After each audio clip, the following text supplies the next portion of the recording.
पूछना चाहते हैं हम आपसे कि एक ऐसे पोजीशन पे रहते हुए जहां पर आप पूरे राज्य के प्रथम नागरिक के रूप में हैं और वहां पर पहुंचने के लिए मैं समझता हूं एक बहुत तगड़ा पॉलिटिकल बैकग्राउंड होना चाहिए, जहां पर आपने लोगों की सेवा की है, लोगों से जुड़े हुए हैं। आपका सफर कैसा रहा पॉलिटिक्स के साथ? क्या कहीं से प्रेरणा थी कि भाई हम पॉलिटिक्स करें पहले से, या फिर ये एक एक्सीडेंटल चीज थी? क्योंकि मैं ऐसे एक फैमिली से बिलोंग करती हूँ जो poorest of the poor family से बिलोंग करती हूँ जी। और ऐसी सोसाइटी से बिलोंग करती हूँ। मैं तो कभी एक्सपेक्ट नहीं किया था कि मैं पॉलिटिक्स में जाऊं। मैं सोच रही थी कि थोड़ा पढ़ लिख लूं और नौकरी कर लूं और फैमिली को थोड़ा फाइनेंशियल सपोर्ट दूं। लेकिन मेरी जिंदगी में ऐसी ऐसी घटनाएं घटी तो मुझे नौकरी छोड़ना पड़ा। तो बच्चे जो बढ़ने लगी तो मेरे पास टाइम ही टाइम, सरप्लस टाइम मुझे मिल गया। तो मैंने सोचा कि कुछ काम करना चाहिए। मेरे पास कोई काम नहीं था। पब्लिक स्कूल में मैं ऑनररी टीचरशिप की जी। मैं पगार नहीं लेती थी। जी जी। तो इससे भी मेरा टाइम बहुत ज्यादा फिर सरप्लस हो गया। तो कुछ सोशल इंस्टीट्यूट से मैंने जुड़ किया, सोशल वर्क किया बहुत सारा।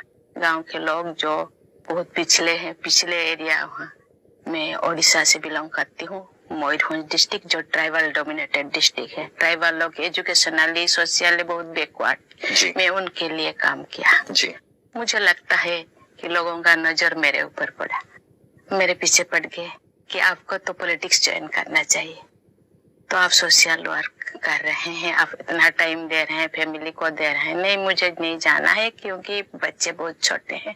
लेकिन मेरे पीछे ऐसे वो लोग पड़ गए कि वो मेरे पतिदेव को वो लोग समझने लगे। तो उन्होंने भी कहा नहीं नहीं, देखिए मैं ऐसे सोसाइटी से बिलोंग करती हूँ जो अभी तक तो उनका सोच बदला नहीं।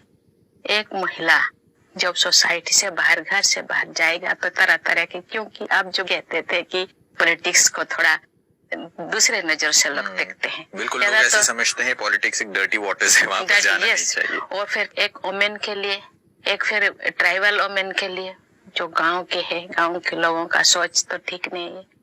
तो मैंने सोचा आप जो से चाहते हैं, लेकिन वो कभी रात को भी 24 आवर सर्विस, कभी कहाँ क्या हो गया मुझे जाना पड़ेगा। तो इसके लिए आपको मेंटली आपको प्रिपेयर होना पड़ेगा। उन्होंने कहा कोई बात नहीं।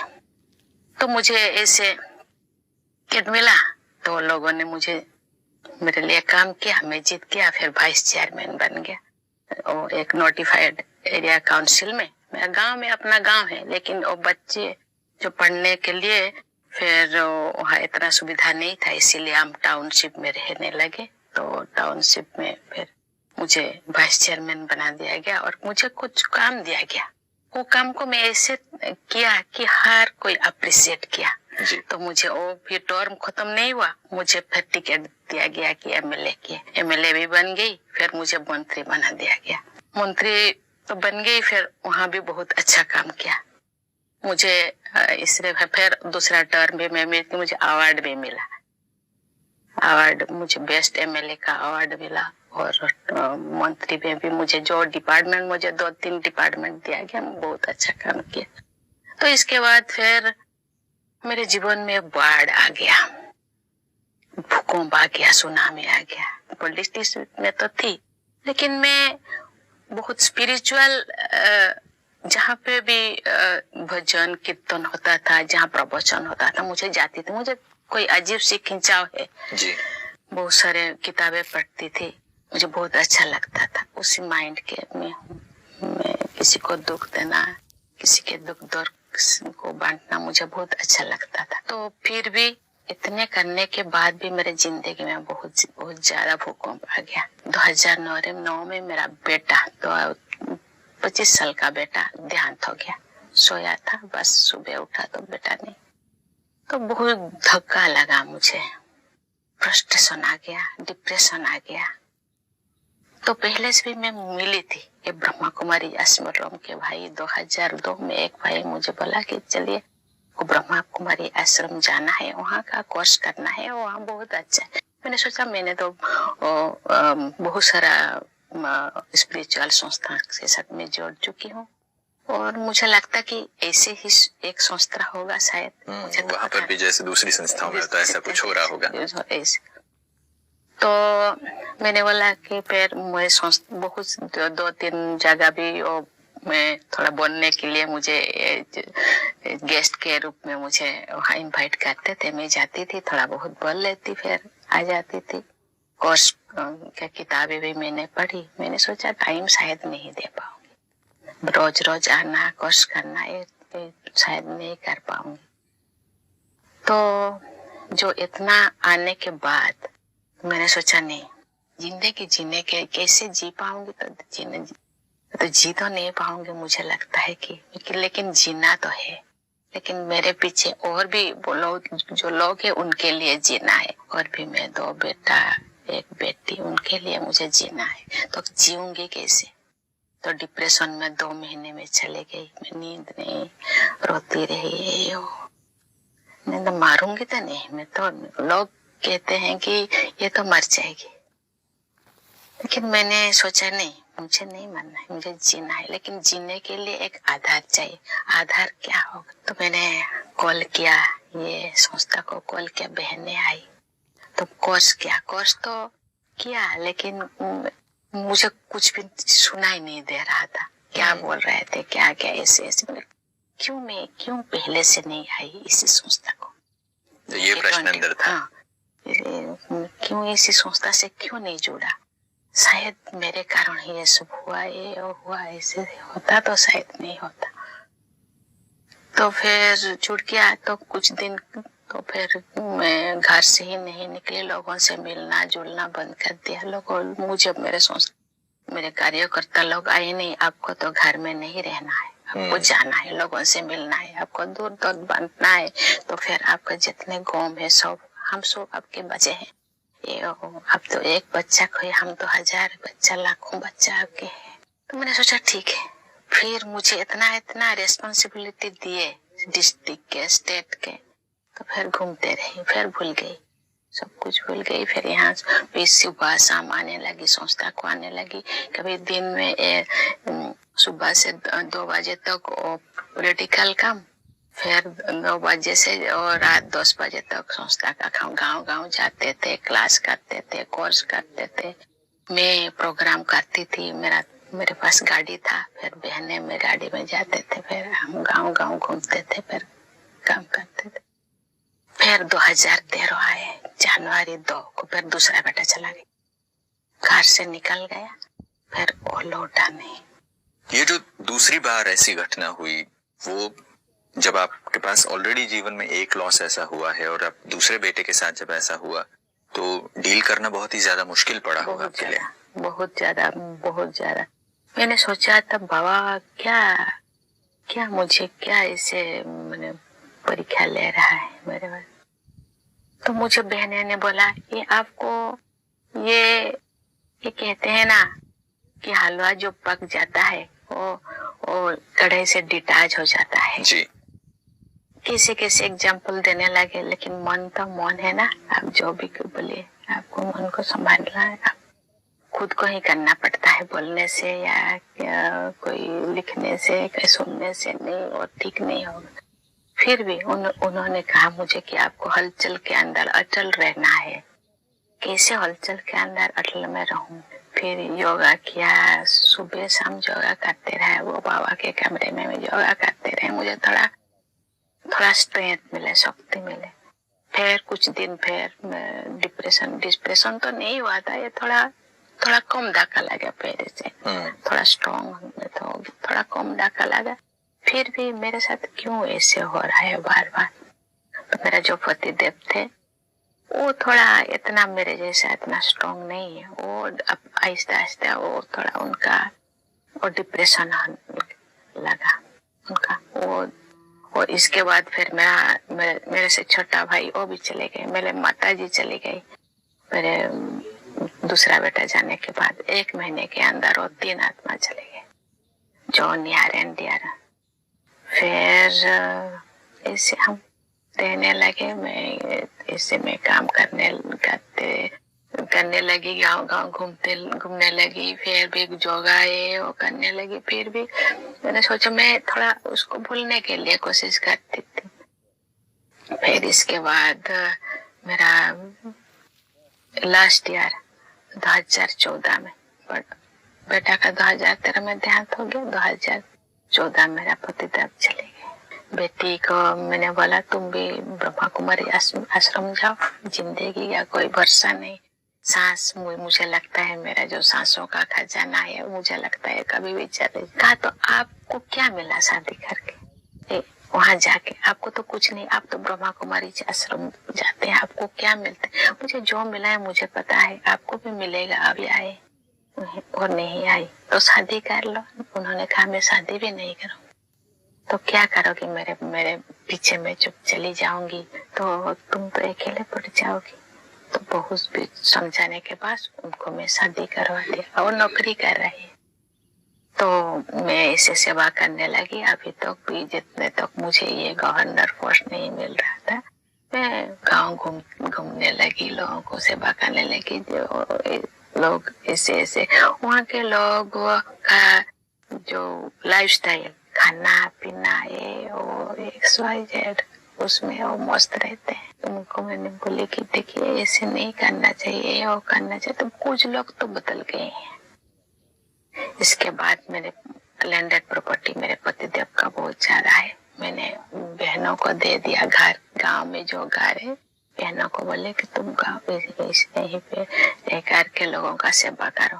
फिर मेरा भाई, एक भाई है, उनको मेरे पास बुला लिया। उनको मैंने बोली कि चलो तुम्हारे घर भी दे दो, ब्रह्मा को वो भी दे दी।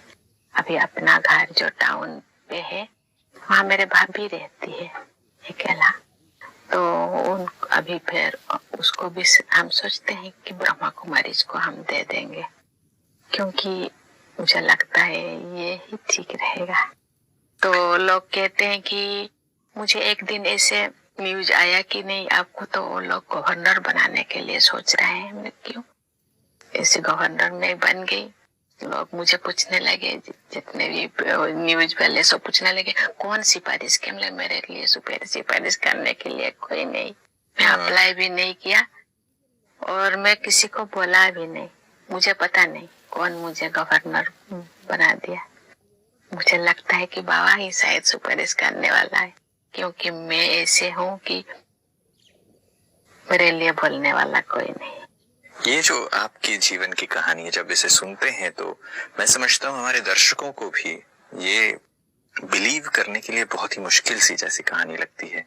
वो इसलिए क्योंकि एक ऐसे बैकग्राउंड से आना जहां पर इतना स्ट्रगल किया हो, ट्राइबल बैकग्राउंड से आना जहां पर इतनी सारी फैसिलिटीज ना हो, फिर भी लोगों की सेवा करते हुए आगे बढ़ना, जीवन में इतने सारे पर्सनल लॉसेस होने के बावजूद, इतने जीवन में नुकसान होने के बावजूद भी लोगों की सेवा के प्रति समर्पणता रखना, अपने अंदर एक बहुत ही ज्यादा शक्तिशाली व्यक्ति ही कर सकता है। अगर वो आंतरिक बल ना हो तो शायद ही इसे कोई कर सकता है।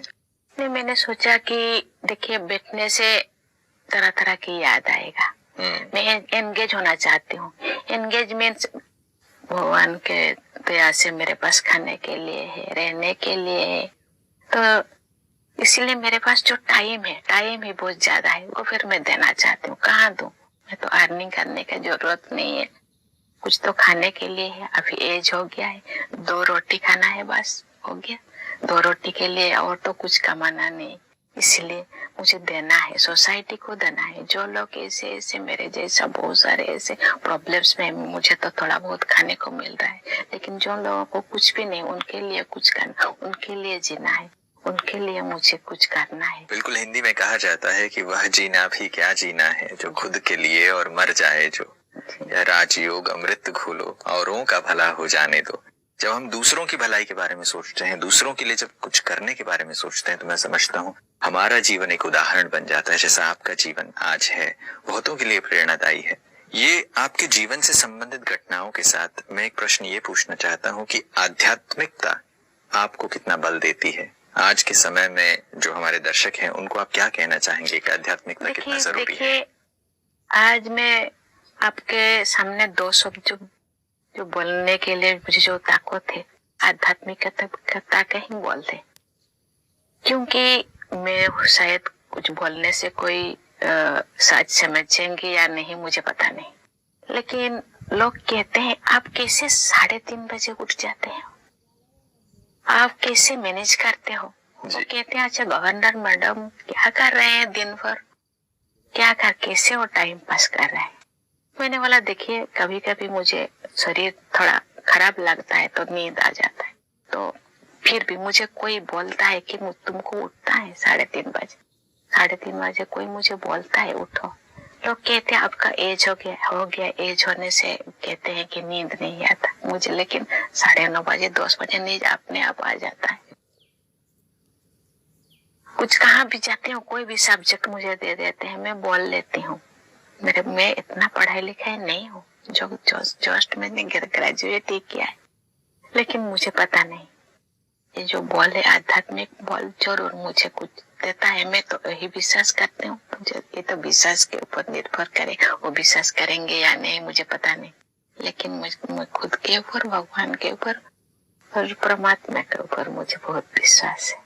शायद अगर ये विश्वास बना रहे तो जीवन में बहुत सारी चीजें आसानी से हो सकती हैं। और आपका जीवन वो उदाहरण रहा है कि भाई जहां लोगों की सेवा करते करते जब आप चीजें करते हैं, निस्वार्थ भावना से जब करते हैं, अपने नुकसान को किनारा करके, भले जो नुकसान हो गया उसके बारे में ज्यादा समय न देते हुए जब दूसरों की सेवा में आप अपने आप को लगाते हैं, ईश्वर के साथ को अपने साथ रखते हैं, अपने सही पहचान को समझते हैं, तो शायद तब आप उन्नति की सीढ़ी पर पहुंचते हैं, आप एक ऐसे शिखर पर पहुंचते हैं। आज आप झारखंड राज्य के महामहिम राज्यपाल हैं और आप के इस पोजीशन पर पहुंचते ही बहुत सारे लोग आपसे बहुत सारी अपेक्षाएं करते हैं। आखिरी प्रश्न मैं आपसे ये पूछना चाहूंगा, मैं प्रश्न से ज्यादा एक मैसेज आपसे लेना चाहूंगा कि बहुत सारी ऐसी बच्चियां हैं, लड़कियां हैं जो शोषण के शिकार हैं, उनको इक्वल अपॉर्चुनिटीज नहीं मिलती, उनको वो प्लेटफॉर्म नहीं मिलता आगे बढ़ने के लिए हो, लड़कियां हैं इसलिए। ऐसे समाज में जहां पर ये भेदभाव होता है, ऐसे समाज के प्रति भी, हमारे दर्शकों के प्रति भी और उन लड़कियों के प्रति भी आपका क्या मैसेज है, आप क्या शुभकामनाएं देंगी? देखिए आज गवर्नमेंट, एक दिन था जो गवर्नमेंट भी नजरअंदाज करते थे, लेकिन आज गवर्नमेंट लड़कियों के लिए इतने सुविधाएं दी है, लेकिन अवेयरनेस की जरूरत है, लड़की को जानकारी की जरूरत है। लड़की लोग अभी इतने हॉस्टल है, इतने सारे एनजीओ है लड़कियों के लिए काम करते हैं। आज भी जो झारखंड में हूँ, आज भी लड़की को छोटेपन में ही शादी कर देते हैं, लेकिन कुछ लड़की लोग भाग जाते हैं और हॉस्टल में रहने लगते हैं, क्योंकि वो मेंटली और स्ट्रॉन्ग होने की जरूरत है, अवेयरनेस की जरूरत है, जानकारी की जरूरत है। इसलिए अपने आप को कभी छोटा मत समझना, इक्वल समझना है। मन को कभी भी चोट में, कभी भी अपने आप को मैं आदिवासी हूँ, मैं ऐसे हूँ, कभी भी मैं सोचा नहीं मुझे होगा, क्योंकि मैं ज्यादा, क्योंकि ये मुझे ऐसे सोचते हो जो मुझे करके दिखाना है, मुझे ज्यादा बल मिलता है। यस वो मुझे ऐसे बोला, ठीक है मैं करके दिखाऊंगी। तो कभी भी हिम्मत नहीं हारने, वो जुनून होना चाहिए, जुनून होना चाहिए, जुनून होना चाहिए। अगर वो कर लें कि भले कोई कितनी भी कठिनाई आए, ये उसे एक चैलेंज के रूप में लेकर चैलेंज के रूप में रहना चाहिए। बिल्कुल। राज्यपाल महोदया, आज आप हमारे साथ स्टूडियो में आई, अपने जीवन के, अपने आध्यात्मिकता से, अपने पर्सनल लाइफ से जुड़ी हुई कुछ इंटीमेट बातें आपने हम सबके साथ शेयर की। और इस एक मुलाकात में मैं समझता हूँ हम सारी चीजें तो आपसे नहीं पूछ पाए हैं, मगर जो कुछ भी आपने कहा, जो कुछ हमारे दर्शकों के साथ शेयर किया, इसके लिए आपका बहुत बहुत धन्यवाद। Thank you. इनके साथ एक मुलाकात में हमने कुछ ऐसी बातें की हैं तो जीवन के लिए प्रेरणादायी हैं।